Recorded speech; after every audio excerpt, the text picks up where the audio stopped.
सूत्र नंबर 36, शरीर के नाम व भेद। औदारिक, वैक्रियकारक, तेजस, कर्मणानि, शरीराणि। औदारिक, वैक्रियक, आहारक, तेजस और कर्मण, ये 5 शरीर हैं। औदारिक, औदारिक शब्द का अर्थ है स्थूल, ठोस। जो स्थूल शरीर होता है, जो दूसरे को रोके और दूसरों के द्वारा रोका जा सके, उसे औदारिक शरीर कहते हैं। यह मनुष्यों और त्रियंचों के होता है। या हम ये परिभाषा भी बना सकते, मनुष्यों और त्रियंचों के शरीर को औदारिक शरीर कहते हैं। वैक्रिक शरीर, जो एक, अनेक, सूक्ष्म, स्थूल, हल्का, भारी आदि अनेक प्रकार का किया जा सके, उस शरीर को वैक्रिक शरीर कहते हैं। मतलब जिसमें विक्रिया की जा सके, चेंजेस किए जा सकें, बदलाव किया जा सके, उसका नाम वैक्रिक शरीर है। यह देव और नारकियों की होता है। विक्रिया रिद्धि इससे भिन्न है, वह औदारिक शरीर में होती है। जो वैक्रिक विक्रिया रिद्धि है वह अलग वस्तु है और वैक्रिक शरीर अलग वस्तु है।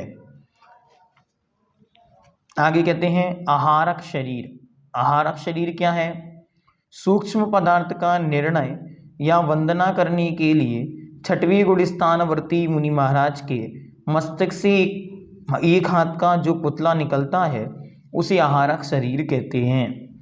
कुछ विशेष शक्ति संपन्न मुनि महाराज होते हैं, उनके मन में यदि कोई शंका उत्पन्न हो या तीर्थंकर भगवंतों की केवलियों की वंदना का भाव अंतरंग में हो और उन्हें डर लग रहा हो असंयम का, कि यदि मैं मानो चातुर्मास का काल है, मैं गमन करूं तो असंयम फैल सकता है, इसलिए वे गमन नहीं करते हुए एक स्थान पर बैठे रहते हैं। उसी समय उनके मस्तिष्क से एक पुतला निकलता है जो एक हाथ का शुभ्र सुंदर सफ़ेद कलर का होता है, और वह उन मुनि महाराज के पास जाके संपूर्ण जिज्ञासा आदि करके और उसका उत्तर लेकर वापस आ जाता है।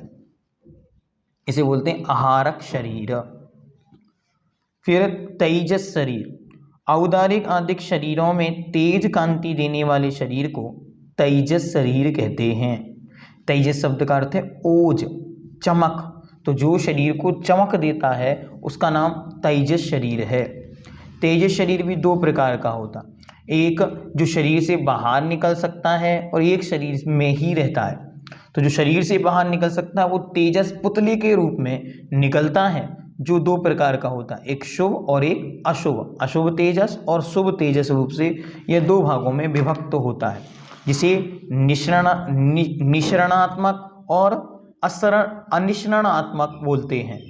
एक प्रकार से वह बाहर निकलता है और नहीं भी निकलता है, ठीक है।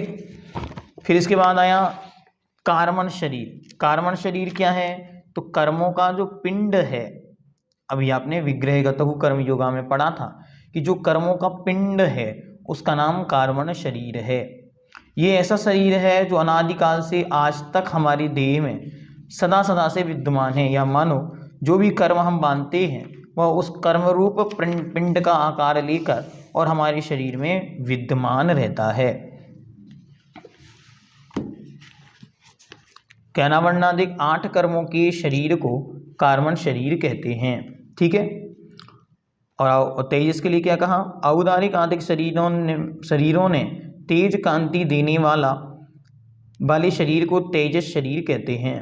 ये शरीर के टेम्परेचर को मैनेजमेंट करना और पाचन शक्ति को मैनेज करना, ये सब काम तेजस शरीर के माध्यम से होता है। अब इन शरीरों में क्या विशेषता है तो बतलाते। परम परम सूक्ष्मम, परम परम सूक्ष्मम, परम परम मतलब आगे आगे। ये औदारिक से परम परम अर्थात आगे आगे, सूक्ष्मम सूक्ष्म हैं, अर्थात औदारिक से वैक्रियक, वैक्रियक से आहारक, आहारक से तेजस, तेजस से कर्मण शरीर सूक्ष्म सूक्ष्म होते चले जाते हैं। सबसे स्थूल शरीर कौन सा है? तो सबसे ठोस स्थूल शरीर है औदारिक, उससे कम वैक्रिक, उससे कम आहारक, उससे कम तेजस और उससे कम कार्बन शरीर। इस प्रकार ये क्रमशः घटते हुए क्रम में होते हैं। औदारिक अधिक शरीरों में प्रदेश कितने हैं, अर्थात उनकी बनावट में लगने वाले प्रदेश कितने हैं, मतलब कितने एरिया को वे कवर करते हैं, तो बतलाते हैं। औदारिक अधिक शरीरों के प्रदेश, सूत्र नंबर 38। प्रदेश तो संख्येय गुणम प्राक तेजसात्, प्रदेश तो संख्येय गुणम प्राक तेजसात्, प्रदेशतः प्रदेशों या अंशों की अपेक्षा तेजसात् प्राक, तेजस से पहले पहले, मतलब औदारिक, वैक्रिक और आहारक शरीर के असंख्येय गुणा असंख्यात गुणे हैं, अर्थात औदारिक शरीर की अपेक्षा असंख्यात गुणे प्रदेश वैक्रिक शरीर में हैं और वैक्रिक शरीर की अपेक्षा असंख्यात गुणे प्रदेश आहारक शरीर में हैं। अब आपके मन में एक प्रश्न आ गया होगा कि अभी तो आपने कहा था कि ये एक दूसरे से सूक्ष्म सूक्ष्म हैं और अब कह रहे हो कि जो सूक्ष्म है स्थूल है उसके प्रदेश कम है। हाँ, प्रदेशों की अपेक्षा ये विपरीत हैं। स्थूलपनी में मोटा होने के कारण उनमें प्रदेश अधिक हो ऐसा नहीं, प्रदेश तो घनत्व की दृष्टि से होते। अब कर्म जो है वे अनंत कर्मों को बांधते हैं कार्बन शरीर में, सो वह कार्बन शरीर सबसे ज्यादा प्रदेशों वाला है। कैसा है उसको आगे बता दे। अनंत गुणे परे, अनंत गुणे परे, परे मतलब अंत के दो, कौन कौन से, तेजस और कार्बन।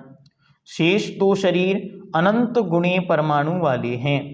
आहारक शरीर से अनंत गुणे परमाणु तेजस शरीर में हैं और तेजस शरीर से अनंत गुणे परमाणु कार्बन शरीर में हैं। इस प्रकार उल्टे क्रम में जानना। पहले जब हम स्थूलता को देखेंगे तो सबसे स्थूल है औदारिक शरीर, उससे कम वैक्रिक, उससे कम आहारक, उससे कम तेजस और उससे कम कार्बन। ठीक, प्रदेशों की अपेक्षा देखेंगे तो उल्टी सीरीज बनानी पड़ेगी। सबसे ज्यादा, सबसे कम औदारिक में, ठीक है, फिर उससे अधिक वैक्रिक में, उससे अधिक तेजस में, ये असंख्यात असंख्यात गुणे लगाने आहारक में, और आहारक के अनंत गुणे परमाणु किसमें, तेजस में, और तेजस के अनंत गुणे कार्बन में। इस प्रकार ये उल्टे क्रम में लगाने। तो ध्यान से इसको याद रखना है। औदारिक से असंख्यात गुणी वैक्रिक में, वैक्रिक से असंख्यात गुणी आहारक में, आहारक से अनंत गुणी आहारक से अनंत गुणी तेजस में, और तेजस से अनंत गुणी कार्बन शरीर में पाए जाते हैं। इन शरीरों की कुछ विशेषताएं भी हैं क्या, हाँ बतलाते। सूत्र नंबर 40। अप्रतिघाते, ये अप्रतिघात है। अप्रतिघात अर्थात जिसका घात नहीं होता, जिसको कोई घात नहीं सकता, किसी के द्वारा बाधित नहीं होता। कौन कौन से, तो लास्ट के दो शरीर तेजस और कार्बन शरीर दोनों कैसे हैं, अव्याबाद हैं, एक प्रकार से निराबाद हैं, अप्रतिघाती हैं। अर्थात ये दोनों समस्त लोक में किसी भी मूर्तिक पदार्थ से न स्वयं रोकते हैं न ही किसी को रोकते हैं, ये कहीं भी जा सकते हैं। इसे निश्चित हो गया कि जब भी मृत्यु होगी तो कहीं भी जीव स्थित हो वह मरण को प्राप्त हो सकता है, क्योंकि कार्बन शरीर को कोई भी रोकने वाला नहीं है। फिर ये कब से हैं, तो कहते हैं अनाधि संबंधे च। सूत्र नंबर 41। अनाधि संबंधे च, इनका संबंध अनादिकाल से है। लेकिन आचार्य भगवंत विद्यासागर जी महाराज कहते हैं च शब्द का अर्थ ये लगाना टूट भी सकता है। अनादि से मतलब जिसकी कोई स्टार्टिंग नहीं है, तब से वो हैं, लेकिन कब तक रहेंगे इसके विषय में कोई निश्चित नहीं है। अगर हम पुरुषार्थ करेंगे, पुरुषार्थ पूर्वक संबंध निर्जरा करेंगे तो हमारे इसका अंत भी संभव है। इसलिए अनादिकाल से तो हैं, लेकिन रहेंगे कब तक इसका कोई निश्चय नहीं है, ये ध्यान में रखना चाहिए। इसके बाद कहते हैं किन किन के हैं ये तेजस और कार्बन, तो कहते हैं सर्वस्य, यह सभी जीवों के पाए जाते हैं। एक शरीर, एक जीव के एक साथ कितने शरीर संभव हैं, सूत्र नंबर 43। तदादीनि भाज्यानि युगपदे कस्या चतुरभ्या, तदादीनि भाज्यानि युगपदे कस्या चतुरभ्या तद आदिनी, उनको आदि लेकर, अर्थात तेजस और कर्मण को आदि लेकर। तेजस और कर्मण को क्यों आदि लेना? क्योंकि ये दोनों शरीर सबके पाए जाते हैं। जिन जिनके पास शरीर है उनके ये दो शरीर तो होंगे ही होंगे कंपलसरी, तेजस और कर्मण। तो इन तेजस और कर्मण शरीर को आदि लेकर युगपद एक साथ एकस्य एक जीव के आचतुर्भ्या चार तक भाज्यानी विभक्त करना चाहिए, अर्थात एक जीव के कम से कम दो शरीर, तेजस और कर्मण। तीन शरीर तो तेजस कर्मण औदारिक या तेजस कर्मण और वैक्रिक, और चार शरीर होंगे तो तेजस कर्मण औदारिक और आहारक। ये नियम है कि वैक्रिक शरीर आहारक शरीर के साथ नहीं होता। जिनको आहारक रिद्धि है उनके वैक्रिक नहीं होता। ये नियम है, सिद्धांत है, इसलिए उनको वहां पर छोड़ दिया जाता है। इस प्रकार इसको जानना चाहिए। अब आगे कहते हैं कि और कोई विशेषता इन शरीरों की? हाँ, कर्मण शरीर की एक और विशेषता है, निरूप्य भोग मंत्यम। मंत्यम अर्थात अंत्यम, अंतिम शरीर जो कर्मण शरीर है वह निरुपभोग अर्थात उपभोग रहित है। उपभोग का रहित अर्थात इंद्रियों के द्वारा शब्दादि के ग्रहण करने को उपभोग कहते हैं। वह उपभोग विग्रह गति में नहीं होता। अब ये शरीर किनके होते हैं इसकी चर्चा आगे आचार्य विस्तार से करेंगे, तो आइए उसको अपन अभी देखते हैं। और शरीर के प्रसंग में औदारिक शरीर का लक्षण क्या है? तो कहते हैं गर्भ सम्मोचनज माध्यम। गर्भ सम्मोचनज माध्यम, गर्भ और सम्मोचन जन्म से उत्पन्न हुआ शरीर आद्यम पहला है। तो गर्भ जन्म जो आपको अभी जन्म के विषय में बतलाया था, तो जिन जीवों के गर्भ जन्म और सम्मोचन जन्म होता है उनके औदारिक शरीर होता है, अर्थात मनुष्य और त्रिंचों के औदारिक शरीर पाया जाता है। औपादिकम वैक्रियकम, औपपादिकम वैक्रियकम, और उपाद जन्म वाले देव और नारकियों के वैक्रियक शरीर होता है।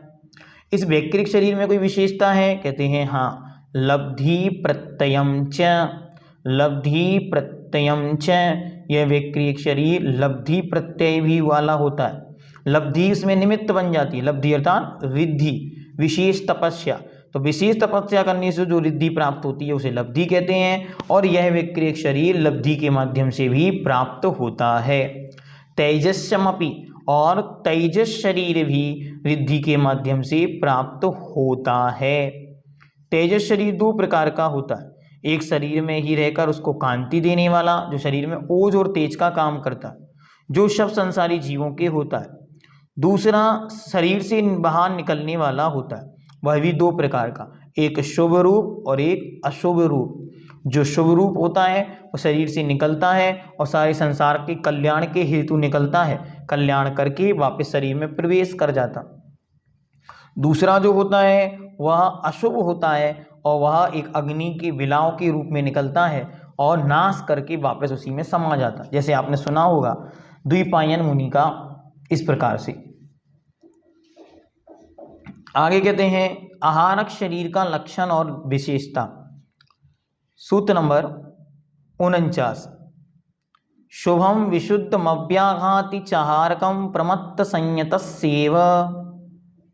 शुभम विशुद्धमव्याघाति चाहारकम प्रमत्त संयतस्येव। आहारक शरीर कैसा होता है? तो कहते हैं शुभम, शुभ होता है, अच्छे काम करने वाला होता है। अच्छे काम क्या करता है? वह संयम की रक्षा के लिए, तीर्थ वंदना के लिए जाता है, जिनेंद्र भगवान से या केवली भगवान से शंका समाधान के लिए जाता है आदि, शुभ होता है। फिर विशुद्धम, विशुद्ध होता है अर्थात विशुद्ध कार्य वाला होता है।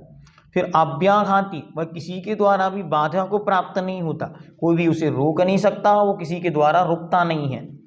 ठीक, प्रमत्त संयतस्य एव, प्रमत्त संयत नामक छठवें गुण स्थानवर्ती मुनिराजों के ही होता है, अन्य के नहीं होता। और जो पिछले सूत्र में च शब्द आया था वो यहाँ भी लगेगा, यह भी लब्धि पूर्वक विशेष शक्ति के बल से, विशेष रिद्धि के बल से उन जीवों के प्राप्त होता है। ये भी विशिष्ट मुनिराजों के ही प्राप्त होता है, सामान्य जीवों के प्राप्त नहीं होता। इस प्रकार इसको भी जानना चाहिए।